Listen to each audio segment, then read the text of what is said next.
तो आइए सुनते हैं मोहन राकेश द्वारा रचित नाटक सिपाही की मां का दूसरा और अंतिम भाग। बिश्नी आंखें पोंछती हुई, मैं कब कहती हूँ कि उसे फिक्र नहीं, पर इतना तो लिख दे कि माँ मैं यहाँ हूँ, अच्छी तरह से हूँ। मुन्नी, और क्या पता माँ कि भैया आप छुट्टी लेकर आ रहे हो और इसलिए उन्होंने चिट्ठी न लिखी हो। बिश्नी ठंडी सांस लेकर, क्या पता। मुन्नी बिश्नी के घुटने के साथ सटकर उसकी छाती पर सिर रख देती है। मुन्नी, मेरा दिल कहता है कि भैया आप आएंगे। बिश्नी कुछ न कहकर उसके सिर पर हाथ फेरने लगती है। कुंती, अपनी ही सोच से जागकर ये लड़कियां इतनी बड़ी हो जाती हैं, फिर भी इनके घर वाले इनका ब्याह नहीं करते। बिश्नी, क्या मालूम। मुन्नी की ठुड्डी उठाकर पल भर उसका चेहरा देखती रहती है, फिर उसका माथा चूमकर उसे साथ सटा लेती है। बिश्नी, तेरा दिल ठीक कहता है बेटी, चिट्ठी ना आई है तो आप ही आ जाएगा। मुन्नी लाड़ से माँ के गले में बाहें डाल देती है। बिश्नी उसे चूमकर और साथ सटा लेती है। बिश्नी उसे चूमकर और साथ सटा लेती है। पर्दा गिरता है। दूसरा दृश्य। वही आंगन, समय रात। दोनों चारपाइयाँ आंगन में बिछी हैं। दाईं ओर की चारपाई पर मुन्नी हथेलियों पर चेहरा टिकाए बैठी है। उस चारपाई पर ओढ़ने के लिए एक फटी हुई लोई रखी है, दूसरी चारपाई पर घिसी हुई दरी बिछी है और ऊपर दोहरा सूती खेस पड़ा है। बिश्नी जलती हुई ढिबरी लिए अंदर से आंगन में आती है। बिश्नी पास आकर, तू अभी सोई नहीं? मुन्नी चौंक कर, मुझे नींद नहीं आई, अभी सो जाती हूँ। लोई खींचकर अपनी टांगों पर कर लेती है। बिश्नी, इतनी रात चली गई और तुझे अभी नींद नहीं आई? मुन्नी, तुम भी तो अभी तक जाग रही हो। बिश्नी, मेरी उम्र में तो वैसे भी नींद नहीं आती, अब सो जा, सवेरे उठकर गोबर लाना है। बिश्नी अपनी चरपाई पर आ बैठती है। मुन्नी लेट जाती है। कुछ क्षण निस्तब्धता रहती है। मुन्नी करवट बदलकर, माँ, आज तारू ससुराल से वापस आ गई है। बिश्नी अन्यमनस्क भाव से, अच्छा। मुन्नी, उसके घर वाले ने इस बार उसे सच्चे मोतियों के कड़े बना दिए हैं। वह आज गांव में सबको दिखाती फिर रही थी। उसके कड़ों की मोती तारों की तरह चमकते हैं। बंतों के कड़े भी उसके सामने कुछ नहीं हैं। बिश्नी, अच्छा अच्छा, तेरा भैया आएगा तो तेरे लिए उससे भी अच्छे कड़े और चूड़ियाँ लाएगा। अब सो जा, नहीं तो सवेरे तेरी नींद नहीं खुलेगी। मुन्नी अच्छी तरह लोई ओढ़कर करवट बदल लेती है। बिश्नी ढिबरी बुझाकर कोने में रख देती है और आप भी खेस ओढ़कर लेट जाती है। उसके ढिबरी बुझाते ही प्रकाश का रंग पीले से हल्का नीला हो जाता है। साथ टिड्डियों की चिक-चिक का शब्द सुनाई देने लगता है, जो क्रमशः काफी तेज हो जाता है। बिश्नी करवट बदलती है। प्रकाश हल्के से गहरा नीला हो जाता है और दूर एक कुत्ते की रोने की आवाज सुनाई देती है। फिर दूर गोली चलने का शब्द सुनाई देता है और कई व्यक्तियों के कराहने की आवाजें आती हैं। बिश्नी चौंक कर उठ बैठती है। उसके उठने के साथ ही प्रकाश का रंग फिर हल्का नीला हो जाता है। बिश्नी, मानक, इधर उधर देखकर, मानक। कुछ ऐसा शब्द सुनाई देता है जैसे दूर आंधी चल रही हो। घबराए हुए स्वर में, मानक। बाहर से एक आहत व्यक्ति की आवाज सुनाई देती है, माँ। बिश्नी चरपाई से उठ पड़ती है, अस्त व्यस्त भाव से, तो सचमुच तू ही है? मानक, कहाँ है बेटे? सुनसान में झिल्लियों के बोलने का सा शब्द सुनाई देता है और फिर जैसे कोई भागता हुआ आता है। बिश्नी अस्त व्यस्त भाव से चारों ओर देखती रहती है। फौजी लिबास पहने एक घायल युवक डगमगाता सा बाहर आकर बिश्नी के पैरों के पास गिर जाता है। बिश्नी तड़प कर उसके पास जमीन पर बैठ जाती है। मानक। उसका सिर गोदी में लेकर आवेगवश उस पर झुक जाती है। मानक कठिनता से सिर उठाता है। मानक, माँ। बिश्नी उसका सिर हाथों में लेकर विहल स्वर में, तू ऐसा क्यों हो रहा है बेटे? क्या हुआ तुझे? मानक, मैं घायल हूँ माँ, मुझे बहुत गोलियां लगी हैं और दुश्मन अब भी मेरे पीछे लगा हुआ है। बिश्नी, दुश्मन? कौन दुश्मन तेरे पीछे लगा हुआ है? तेरा कौन दुश्मन है? मानक सीधा होने की चेष्टा करता है पर सफल नहीं हो पाता। मानक, वह उसे उसको मैंने कई गोलियां मारी थीं, मगर वह मरा नहीं, वह जिंदा है। वह मेरे पीछे लगा हुआ है। वह मुझे मारना चाहता है। उसने मेरा सारा शरीर जख्मी कर दिया है। मैं दौड़ता हूँ तो वह मेरे पीछे दौड़ता है। मैं रेंगता हूँ तो वह पीछे रेंगता है। वह मुझे नहीं छोड़ेगा। वह बड़ा खतरनाक है। पानी। बिश्नी, तू उठ, चरपाई पर लेट जा। मैं तेरे लिए दूध गर्म करती हूँ। मानक, दूध नहीं, पानी। और यहीं। वह अभी यहाँ आ जाएगा। जल्दी, उधर देख, अंधेरे में। वह आ तो नहीं रहा। बिश्नी व्याकुलतापूर्वक बाहर की ओर देखती है। बिश्नी, नहीं बेटे, कोई नहीं है। तू यूं ही घबरा रहा है। उठ, आराम से चरपाई पर लेट जा। मानक, नहीं, पानी। बिश्नी पल भर असमंजस में रहकर उसे छोड़कर उठ खड़ी होती है और अंदर चली जाती है। 2 क्षण बाद वह पीतल के गिलास में पानी लिए हुए बाहर आती है। उसके हाथ कांप रहे हैं। बिश्नी, यह ले बेटे पानी, आराम से पीना। छोटा छोटा घूंट करके। निरे हाल पानी पेट में जाकर लगता है। पहले थोड़ा कुछ खा लेता। मानक, नहीं, मेरी भूख मर गई है माँ। अब मुझे भूख नहीं लगती। पानी। बिश्नी गिलास लिए हुए उसके पास बैठ जाती है। मानक गिलास उसके हाथ से लेकर गट गट पी जाता है। उसी समय किसी के हाथ से स्वर सुनाई देता है। मानक के हाथ से गिलास गिर जाता है। वह बाहर की ओर देखता है। उधर अंधेरे में एक बंदूक का कुंदा चमकता है। मानक सरक कर माँ के नजदीक हो जाता है। बिश्नी उसे बाहों में समेट लेती है। मानक, यह वही है। वह देख माँ, वह आ गया है। वह देख। अंधेरे में बंदूक का कुंदा आगे की ओर बढ़ता है। साथ ही हास्य स्वर सुनाई देता है और फौजी लिबास में एक और आकृति प्रकट होती है। बिश्नी मानक को साथ सटा लेती है।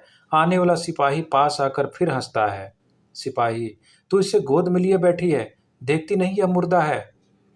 बिश्नी सिर से पांव तक सिहर जाती है। मानक उठने के लिए जद्दोजहद करता है। मानक, यह झूठ कहता है। मैं मुर्दा नहीं हूँ। मैं हिल डुल सकता हूँ, बात कर सकता हूँ। मैं मुर्दा नहीं हूँ। बिश्नी उसे और साथ सटाकर आश्वस्त स्वर में, हाँ बेटे, तेरी जान के साथ तेरी माँ की जान है। मैं जीती हूँ तो तुझे कैसे कुछ हो सकता है। सिपाही बंदूक का कुंदा मानक के पास ले आता है। सिपाही, इसे कैसे कुछ हो सकता है। मैं भी इसका शरीर गोलियों से छलनी कर दूंगा।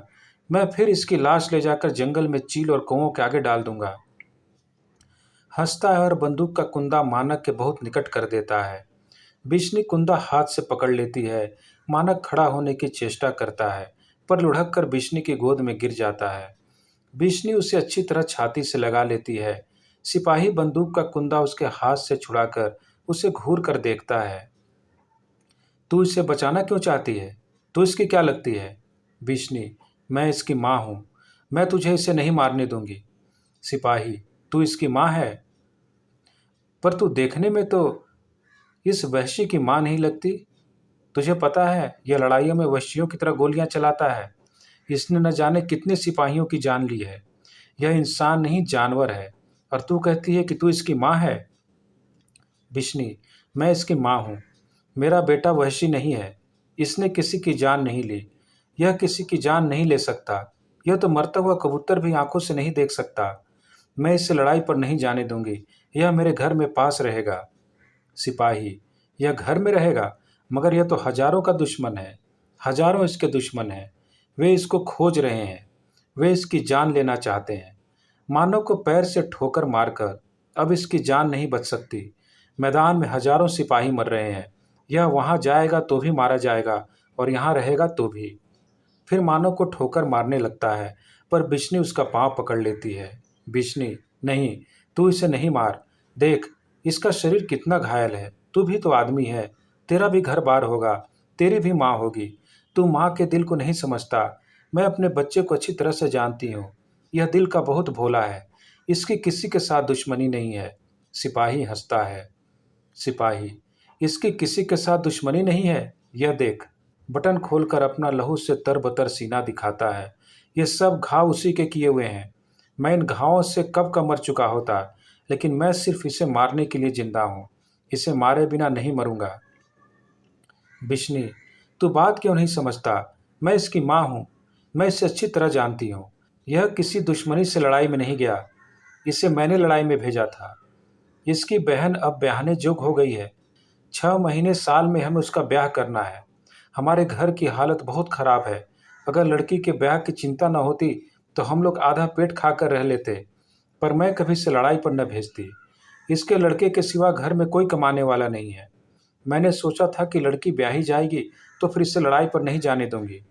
फिर मैं इसका भी ब्याह कर दूंगी और इसे अपने पास घर में रखूंगी। मुझे क्या पता था कि लड़ाई में जाकर इसकी ऐसी हालत हो जाएगी। आज यह इस हाल पर घर आया है। मैं इसे आज अपने से अलग कैसे कर सकती हूँ? इसकी जगह तू होता तो तेरी माँ तुझसे अलग होने देती? सिपाही: मेरी माँ?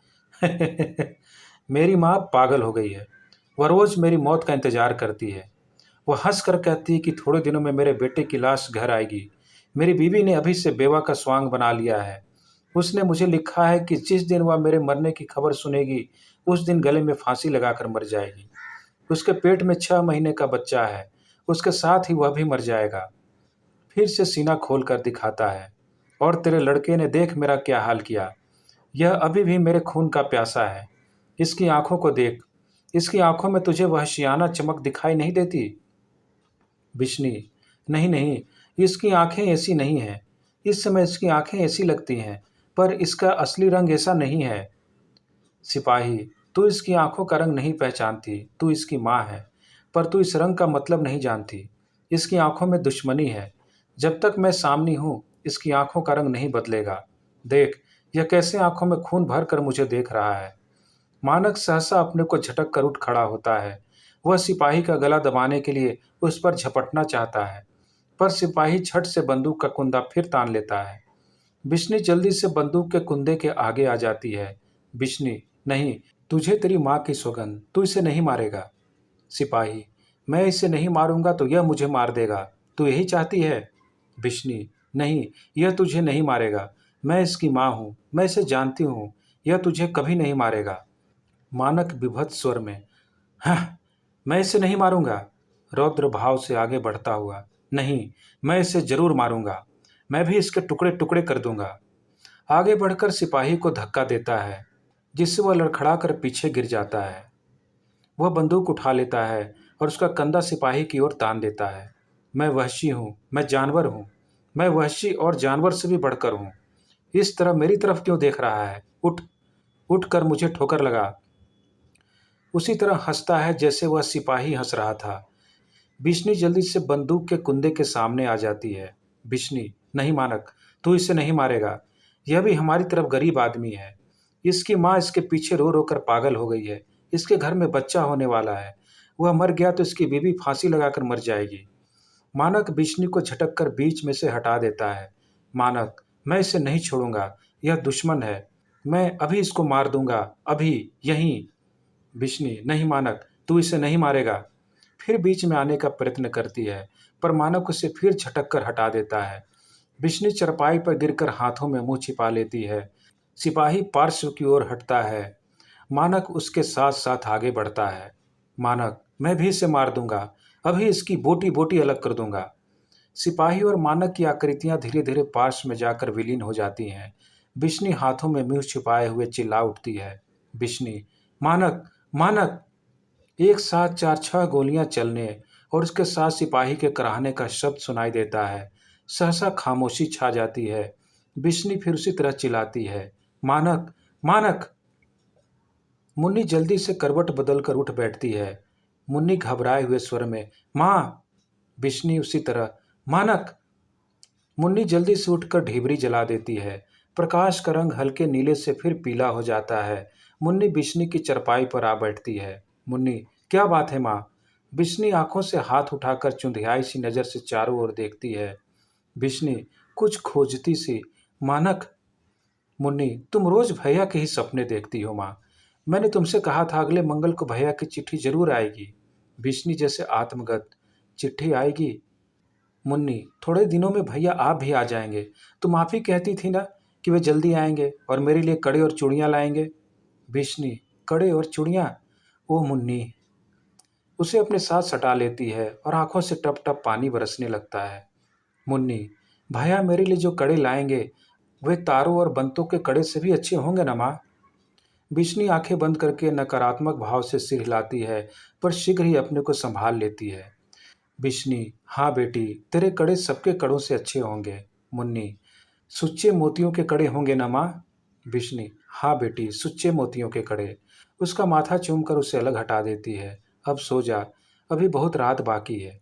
मुन्नी अपनी चारपाई पर चली जाती है। बिशनी उठकर ढिबरी बुझा देती है। उसके ढिबरी बुझाते ही गहरा अंधेरा छा जाता है। अंधेरे में बिशनी के बुदबुदाने का स्वर सुनाई देता है। ताती वा ना लगाई, पार ब्रह्म सहाई, राखन हारे राखिया, प्रभु व्याधि मिटाई। पर्दा गिरता है। धन्यवाद।